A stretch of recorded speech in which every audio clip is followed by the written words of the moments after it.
বর্ষা নামতে সাপের উপদ্রব বেড়ে গিয়েছে। কোনো গা-গঞ্জের কথা আমি বলছি না, সাপের আনাগোনায় আতঙ্ক ছড়িয়েছে পরিকল্পিত শহর নিউ টাউনে। পরিসংখ্যান কি বলছে জানেন? পরিসংখ্যান বলছে গত 2 বছরের তুলনায় এবারে সাপের কামড়ের ঘটনা আরও বেড়ে গিয়েছে। সাপে কাটা রোগীর সংখ্যা বেড়েছে নিউ টাউন লাগোয়া ভাঙড়ের জিরানগাছা হাসপাতালে। আসুন বিস্তারিত দেখি। দিনে দুপুরে সাপের দেখা পাওয়া এখন জলবাঁধ নিউ টাউনে। শহর ও লাগোয়া এলাকা থেকে প্রতিদিনই সাপ বেরোনোর খবর আসছে বন দফতরের কাছে। রাস্তাতেই দেখা মিলছে চন্দ্রবোড়া, কেউটে বা কালাচের মতো বিষধর সাপে। প্রচুর পরিমাণে আমাদের এখানে চন্দ্রবড়া এবং বিষাক্ত সাপ আমাদের ওখান থেকে খুব ঢুকছে।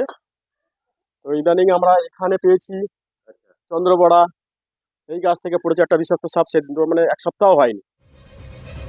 গৃহস্থ বাড়ি থেকে বহুতল আবাসন, সব জায়গা থেকেই ধরা পড়ছে সাপ।